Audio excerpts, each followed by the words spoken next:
Good afternoon. I'm Counselor Dee Knutson, and I would like to call our weekly informational to order for July 7th, 2008. And our first order of business, as usual, will be a staff report from Deborah Owen, please. Thank you, and good afternoon, Sioux Falls City Council. Just a few things. Hoping all of you enjoyed your 4th of July holiday weekend. It was certainly a fun time for my family as well.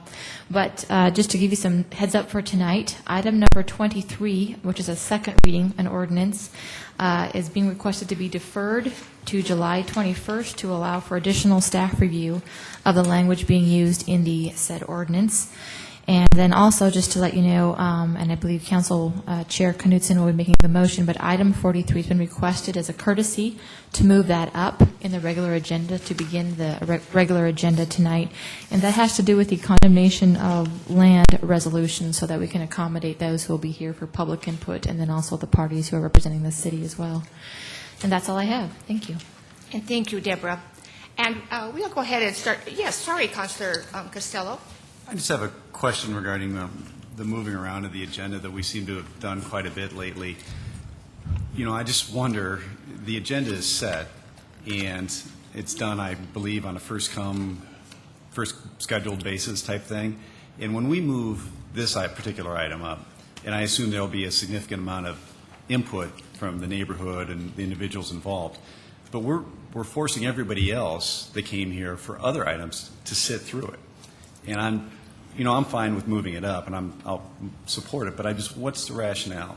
And I'll help you on this particular item, and I think that's a very good question, and I have total respect for your comments, as usual, is that at our briefing last Thursday, I was asked if I would consider moving that up because the City of Sioux Falls has hired outside counsel for that particular item, and so to allow the hired person, whom I'm sure we're paying good money to per hour, to be here to address that issue instead of having to sit through the whole meeting. So I assume it's not just a courtesy. I assume it's also somewhat of a financial decision too, though no one said that per se to me. Fair enough. I just know that it seems like in the last month or so we've been moving things up on a fairly regular basis. Yeah, I just thought maybe we've gotten a little carried away with some of that. Yes. Deborah, go ahead. I was just going to add, is some of the agenda is set by ordinance, the order, whether we have the second readings of the ordinances first and then first readings and the resolutions and those types of things. So those are done actually by ordinance, and then the order within that usually is just as it first come, first serve within that section.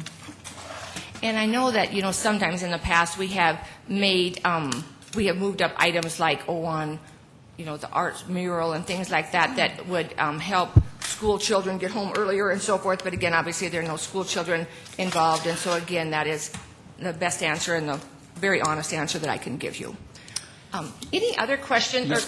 Councilor Stagers? Yes, I do have a question for Gail. Tonight we'll have our outside counsel with us on this condemnation proceeding.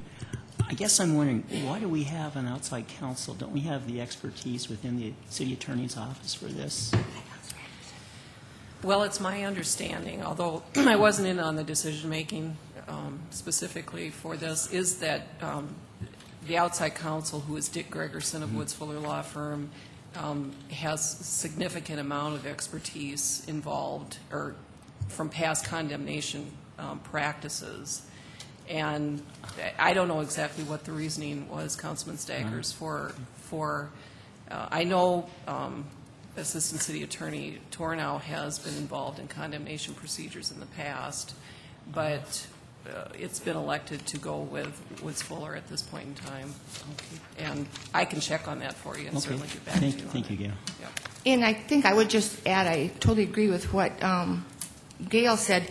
And in the 6 years I've been on City Council, I believe that quite, not frequently, but quite often when we need more, a lawyer with even more expertise in a particular area, that it is not unusual. There are really quite a few topics that we do not handle in-house, even by our capable city attorney's staff. I think of the flooding situation, and there would be kind of a long list of people. It's not unusual for the city to look for outside legal help. But any other questions or comments so far before we do our committee reports?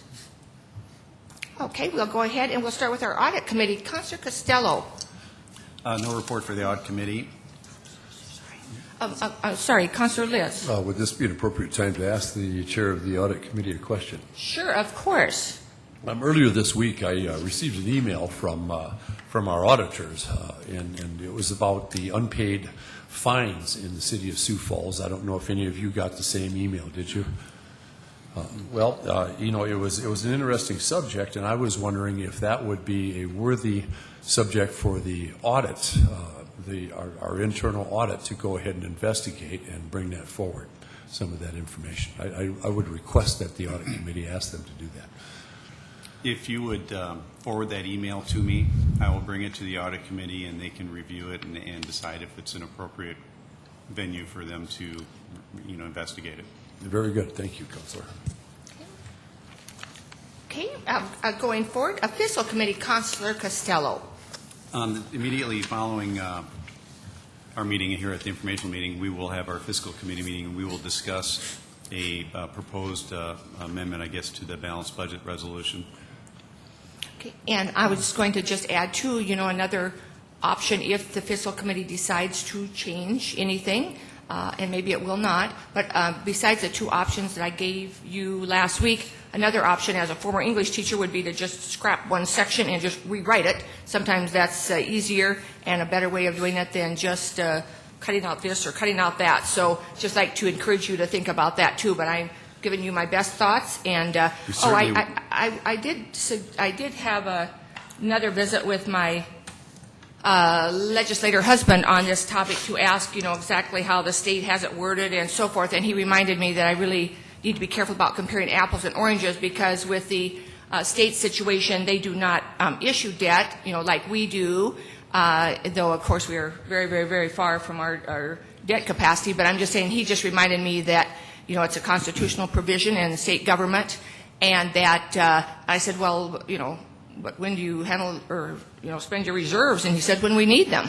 And so anyway, I just want you to know I've done a little more research on the state-city comparison. The fiscal committee would welcome all input from other counselors and state legislators as well. All right. Then we'll go forward with the land use committee and Councilor Litz.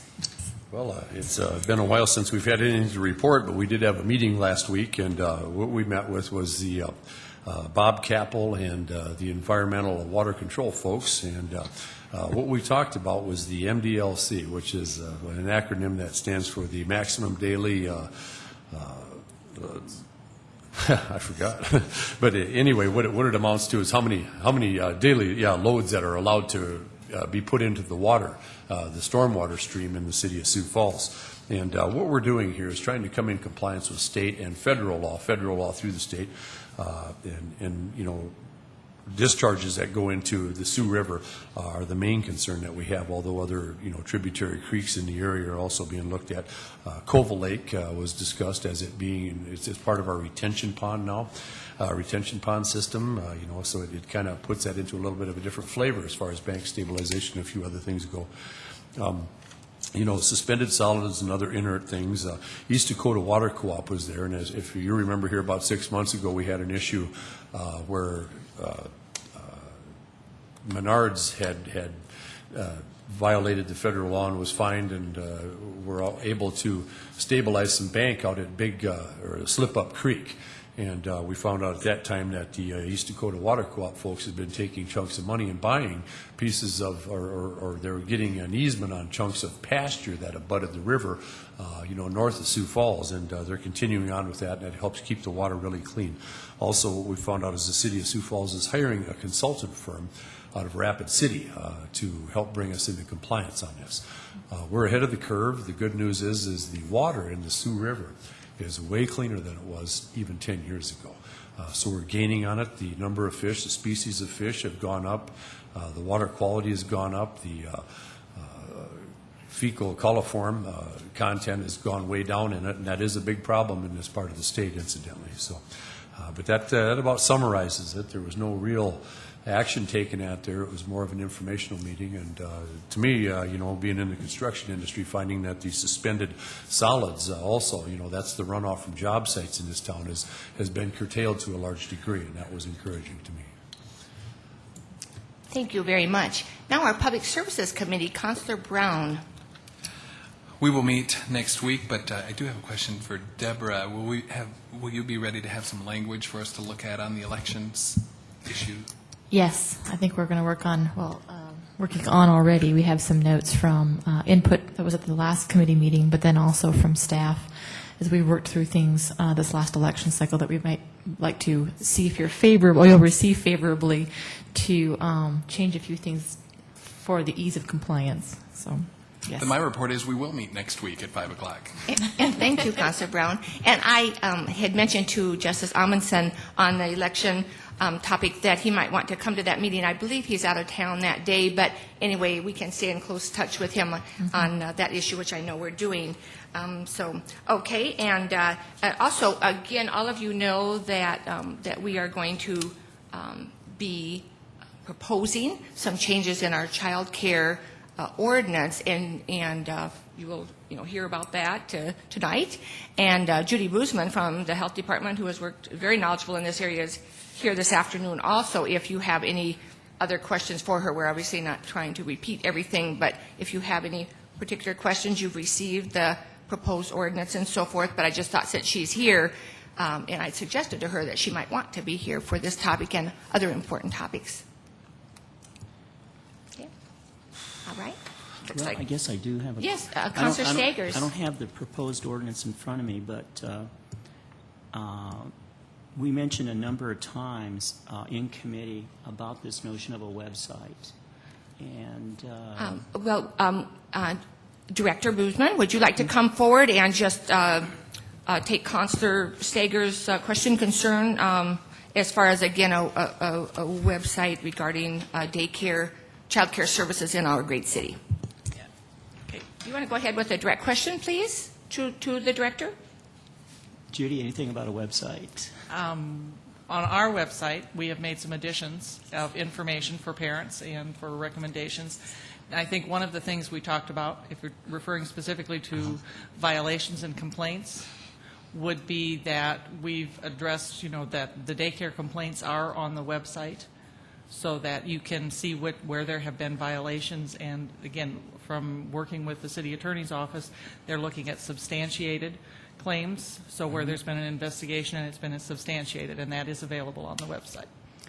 I guess my primary focus was on the idea of having a website where people could comment on their daycare for good or ill or whatever the case might be. And I know you checked with the city attorney's office, but is there any way we could try to do that? Because at one of these meetings where we did have a lot of daycare providers, that seemed to be enthusiastically supported, that, hey, it would be good just to get on a website and see all these remarks and take them for what they're worth and help in the decision-making process. I guess I feel like we've taken the direction from our city attorney's office, and I don't want to know that Gail, how she participated in that, so I can comment on that. And we did have a discussion amongst attorney staff in the office about that request. And it was our consensus that it would not be a prudent thing for the city to sponsor a website where essentially people have every option to say whatever they want to about another daycare provider without any verification that there's any substance to it. So that is why we opted to go with the verified violation or complaint information on the website. Not just complaints, because I think we all know that a person can say anything about anybody else in a complaint, whether it's filed in court or on a website. So we didn't want the risk of there being any sort of slander or libel issues levied against the city or anyone else. So that's why we went with the verified complaints. Because, I guess my thinking is there are so many websites out there for different issues. And, I agree with you about the slander and libel and so forth like that, but that could be, easily monitored, I would think. Oh, I would tend to disagree with that. How we would monitor whatever people are coming up with to say about a competitor, for example, or someone that they dislike, or any number of options, motivations that they would have out there for saying something that's not true. Because, I mean, there are websites out there, of course, that deal with politics. I think probably just about everybody on this council has had negative comments made about them, and also positive comments. And, hey, this is what the Internet's all about. And I think most people realize that you got to take some of this with a grain of salt. Councilor Brown? The difference would be that we have to live up to a higher standard as public figures. Daycare providers are not public figures, so they live by a different standard than what politicians do. So it's easier for them to institute libel suits than it is for us. So there is that protection for them, which we don't have. Councilor Costello? I guess I would think that there's probably an expectation that if we were to have a public website like that the city has vetted out the information that's on it. And I don't know how we would do that until we got sued by somebody for slander or libel or something. And so I think we're opening up would open up a huge potential for liability. I'm not sure how you control that, Kerwin. I don't. Just put a disclaimer on the site. These comments have not, been vetted by the city, and you can take these comments for what they're worth. Okay, Councilor Anderson? I also think that that would not be a good idea to put this on a website. If there's any type of complaints or compliments about a daycare provider, that should be turned into either Judy's department or one of the city council members. I don't think that a city-sponsored website would be a good place for what you would call almost like a chat room, where people could just say whatever they wanted to say. Without any type of verification, it sort of does leave us open. Okay, I'm going to move on to, thank you, Judy, for being here. I'm going to move on to open discussion, and I have just a couple quick items for you. I attended the city's green meeting again the other day, and that Erica Beck is chairing from the city standpoint, and we met at the Sharapa place and had a tour so that we could see all of the environmentally friendly features they have. And I had opportunities to be there before, but I just hadn't quite gotten there with my crazy life. And anyway, so it was a wonderful tour and quite an impressive building. Well, that's an understatement. And anyway, and our group decided that, we wanted to kind of like have a target right now to work on, because, we could talk about making the city greener all day long. And so the two topics that we chose to start with would be paper reduction and recycling in general, as far as just trying to even be more conscious and do more recycling. So the next meeting has not been set quite yet, but I'll be sure to share the date with you. And again, it's, any of you councilors and of course staff. Deborah's working with me on this topic too. And anyway, but any staff members and any other councilors, of course, are very welcome to join us when we have another meeting. But we might want to just think among ourselves, not out loud right now, but I'm just encouraging us to think about right now the current system as far as how much paper, how much more we could maybe just do on our website, our web mails for reading instead of printing so much out. I think of a few items that I always look at, but I don't study very long. I don't save them. Some of those kinds of things, we could probably make some master copies right in there by our mailbox and not print out 8 copies of some of that. But anyway, you can think more about that. And by the way, their new restaurant in the Sharapa place opened today at lunch. And since I don't cook at all, just know that I was there and had a delicious lunch. And their dinner, they won't start serving dinner until the 17th of this month. So anyway, and then also a friendly reminder to all of you, including the listening public, that the mayor will give his annual budget speech on Thursday, July 24th at 1:30 p.m. right here in this room.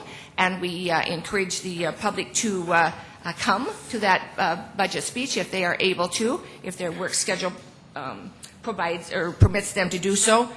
And, of course, that will be broadcast on Channel 16 also. And anyway, I was wondering about Event Center. I was wondering if Councilor Costello or Councilor Litz, if you had anything new you would like to report to us right now about any other Event Center Task Force business. Well, the Event Center Task Force is meeting every 2 weeks, and although we did skip the meeting over the 4th last week, so there's continues to be a lot of discussion about what the wants and desires of the citizens for, and what their vision is for an event center. There is, in my opinion, nowhere as close to any decision on what the facility may look like or where it will be located or even how it would be paid for. So it's still, I would say, in a real preliminary stage. We're fairly wrapped up with the public input side of things. We had a number of open meetings where people came and spoke about their concerns or desires and wants. And now in the future, I think we've got a presentation coming from Global and SMG both about what they see in other communities for event centers and what they're, if they, what they would recommend to the City of Sioux Falls an avenue to pursue. So.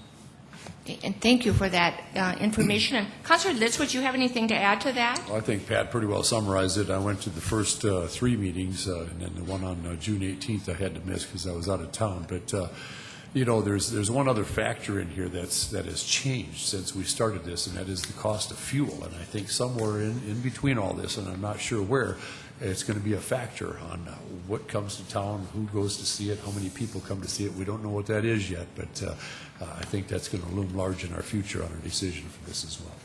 And thank you both for serving on that task force. I think that that's going to require so many hours and so many months of work that we all appreciate you both being willing to do so. I must say, as I was at the Shrapa place last week and then again there for lunch today, I still like the downtown location. So I'm just doing a little personal lobbying. I know I'm just one of 140,000 citizens. But See, I think that's what the Event Center Task Force is trying to avoid, is we're trying to ferret out what the best decision is going to be and not let our personal opinions get too melded into it. yes, and of course, since I'm not on the task force, I'm just doing a little lobbying, just a little bit of lobbying, not a lot. And anyway, and then I would also just like to say, actually last week, Councilor Brown and I attended the downtown meeting, strategic planning meeting at the Orpheum Theater, and it was a good reminder to me that 10,000 people get downtown and back every day to work, and they never call me for help getting caught in traffic. But Vernon, would there be anything you'd like to add, just as far as that presentation, that afternoon of presentations was concerned? No, I don't think so. Okay. And then I sent you an email late this afternoon, but you probably didn't have time to see it because I'm sorry I was gone earlier in the afternoon. But I just wanted you to know, as far as the supplemental appropriation tonight, that Councilor Brown and I are going to forward to you, bring forward to you, again, is to do an architectural study of just one potential site for permanent supportive housing if the City Council or the majority of City Council decides to move forward, even with the concept, let alone that location. And I want to just emphasize something that you probably already know, but again, from a city standpoint, we have money in the community development budget, so that's what we will be using for our part of the study, which again is a $35,000 study, and we are, Vernon and I Councilor Brown and I are proposing that the city pay half and that the county pay half. So our supplemental appropriation tonight, just for clarification, is just for the county portion, and then once the architectural study is done, the county will pay us back. And so I just wanted to make that clear, and I sent it in an email, but it was kind of late, so you might not have seen that yet. So no, from a city standpoint, we have money. We have money. We're going to use it if we get enough votes. We hope we do. And but so our appropriation tonight is again to keep the ball rolling on a study and from a county's perspective. So anyway, and then also, oh yes, Councilor Stagers. Yeah, I guess I'm wondering why can't the county write their check for $17,500 right up front? And I suppose that they could do that also. I think the city of, I'm just speaking for myself here, but I believe that, again, some of us moving forward on this, would like to, I better just speak for just myself, would like to see the city, if we go forward on this, I and others would like to see the city actually own the facility and then have a lease arrangement with the county if there's enough support among the city council to do that. And so I think we want to just keep the process going, and this was just the suggested way to do so, and Councilor Brown and I are on board. Would there be anything that you would like to add to that question, Councilor Brown? No, my understanding was just slightly different than yours. I thought we were getting paid $17,500 from the county, and that our action was actually appropriating that amount with what we already have in city budget to pay for it. But we can get clarification from Gene Rowenhorst this evening. He'll be able to clarify that. And the information I gave came from Director Rowenhorst this morning. So I just wanted to say that too. Councilor Litz. I've been thinking about this situation and, the grounds out there, but it has occurred to me, and I think somebody else also sent an email out, maybe it was in Ken McFarland's or somebody else, but talked about, what our needs are going to be in the future and what the number of beds that would actually be in there, let's say occupant load for that building, and also sort of a thumbnail sketch as to what it would cost to build a new building on, for that same amount of need. Then one other thing that occurred to me is looking at the layout of the building and the grounds that are out there, is there room enough out there to build a new facility on that and still meet the needs of the HUD program that would donate us the land or the building? These are some things that occurred to me that way. I don't know if we need both buildings, but if one of them proves to be economically more feasible to do, we would have some free land to put it on, plus the benefit of a building, even if we don't use it for the homeless situation. Thank you, Councilor Litz. And then just a reminder, I know we had a couple of city councilors who had to be gone last week, but you probably know that Councilor Anderson and Councilor Litz and I volunteered to be on a site committee with a couple county commissioners to just look around our city and just see if there's a better location, if there's, for such a badly needed facility, in my opinion, or not. And so that's, and again, obviously we've made no decisions. We're just trying to keep moving forward and eventually resolve where we want to go on this. And again, as I said a few minutes ago, ideally, I would like to see the city own the building, and then obviously at some point in the near future, I'm kind of picking up from Councilor Jameson's very, very, very good comments last week, that at some point, if we decide to go forward with this at all, we would obviously have another important decision to make, and that is what would be what percentage would we want, or maybe I should say be able to pay on a joint venture with the county. Again, and Councilor Jameson brought up that topic last week, and I think it's a very, very important one, and a discussion that needs to go forward and can go forward at the same time as we look at sites, as we do an architectural study on the Army-Navy site.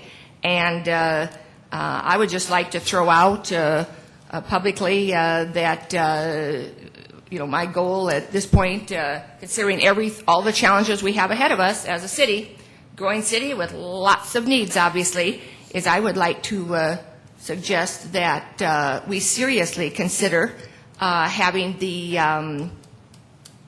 county pay 70% of the operating costs and have the city pay 30%. And I visited with another counselor over the weekend who suggested a different amount, and I told him my numbers were better, but anyway, well, I better move on. But would any of you have any questions? Yes, Councilor Jameson. Thanks, Dee. Just on the architectural study, do I have it right that the city is going to pay for it up front, right? But the county is going to decide what that study is actually going to include and what it's actually going to do, and how many rooms? Who's in charge? No, the city will be in charge of that architectural study, and will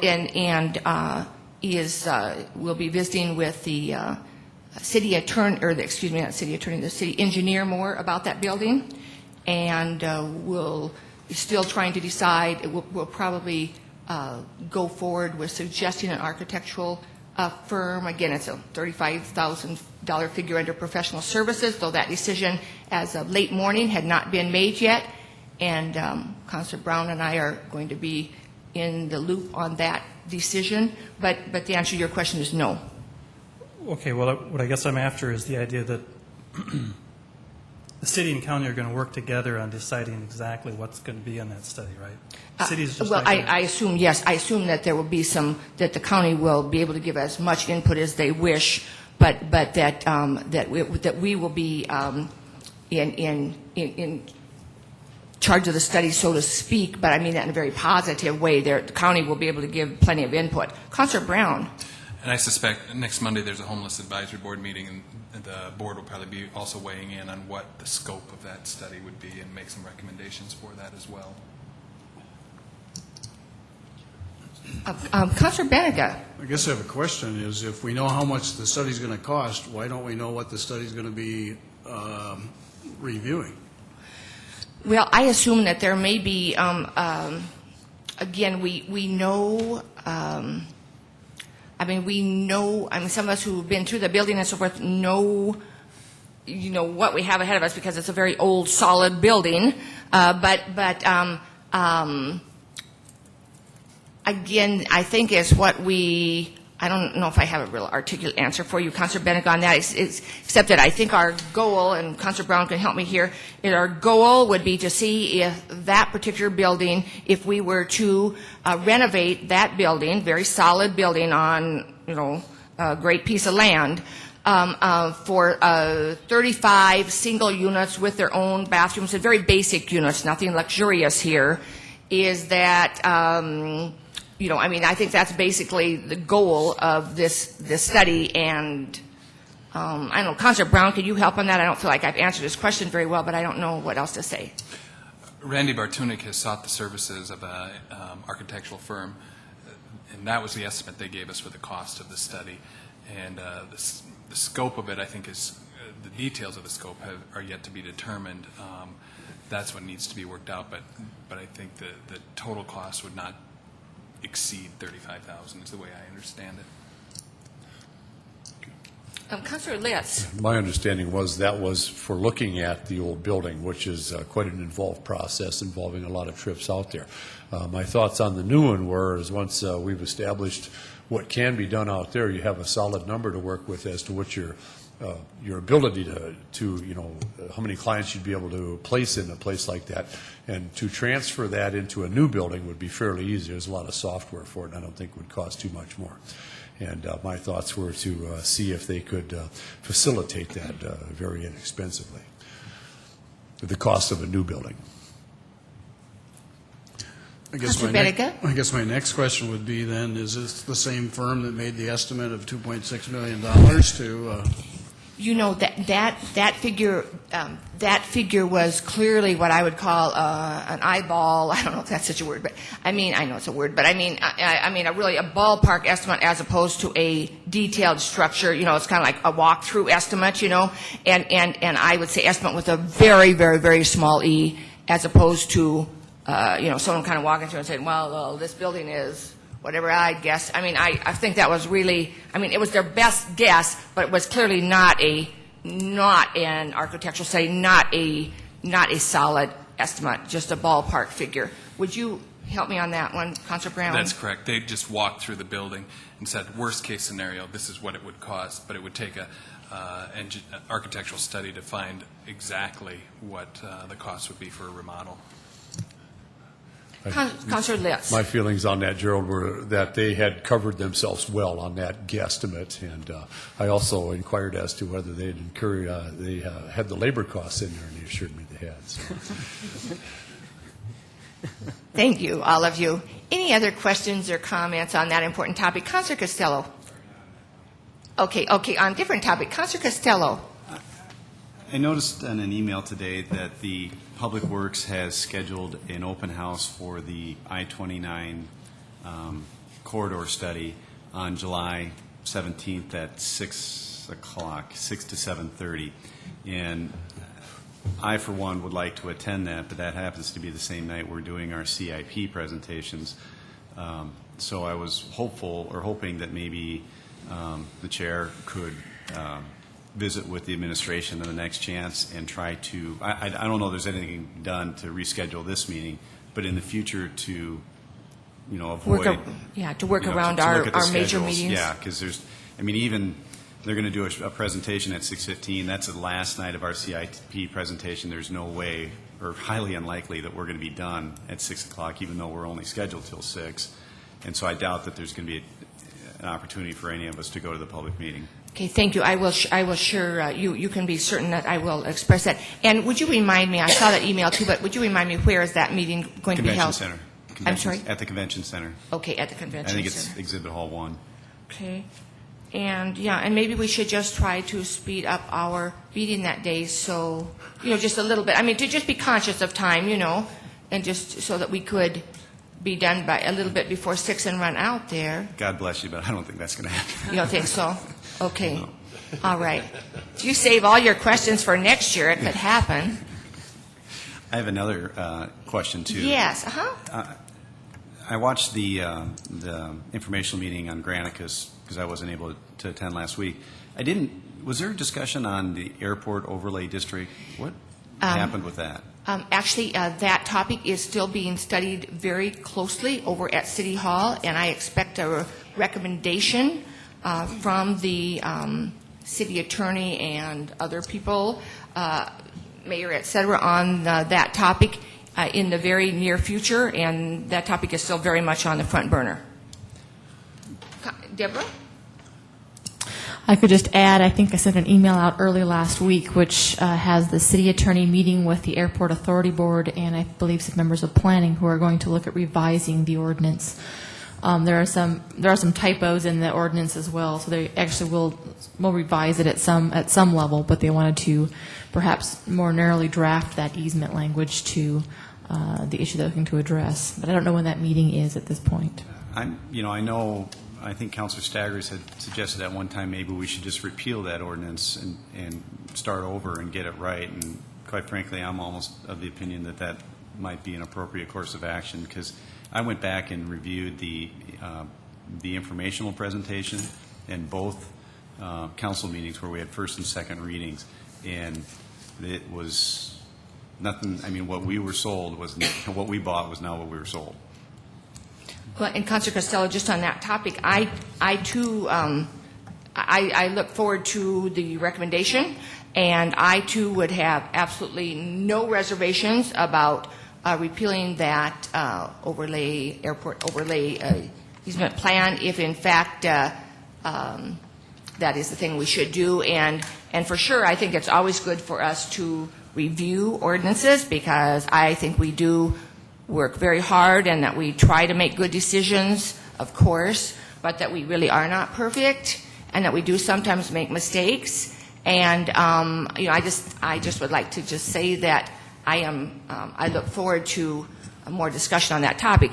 On the other hand, it could also be something where we might need to, I don't know if I want to use the word tweak again after I read the editorial in the Argus Leader, but seriously, I mean, it's okay to sometimes tweak or improve the wording, make the wording more clear in ordinances.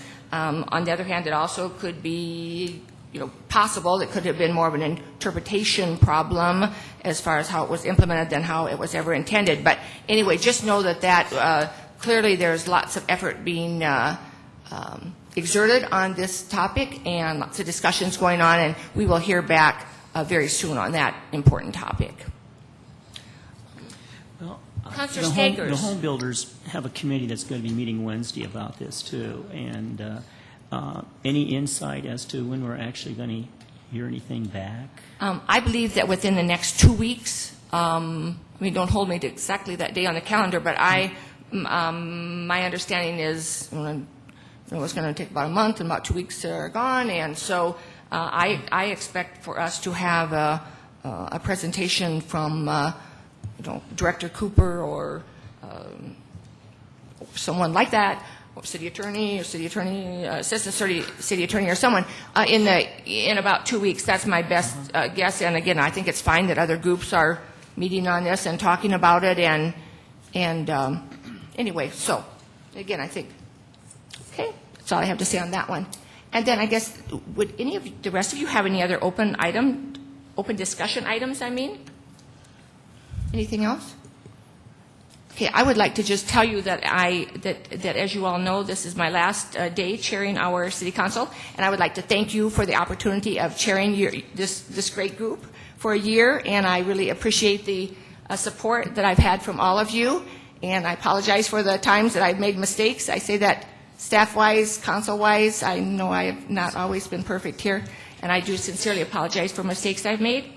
And again, it's been my privilege to chair you, and I will do anything I can in the next 23 months to help you, so don't hesitate to call on me. Thanks. Yes, Councilor Litz. I'd like to thank you for your work. I know it is a lot of extra work, and I'm going to be doing that pretty soon. So I appreciated serving with you as well this past year. I also wanted to remind the general public that this middle of July and towards the end of July is a big week in the city of Sioux Falls. We have a lot of events going on. There's Hot Harley Nights, there's Hot Summer Nights, the Jazz Fest is coming up. I mean, it's going to be a very busy summer with a lot of high-quality things that, are quality of life items that we have here in Sioux Falls, and I hope everybody can get out to enjoy one, if not all of them.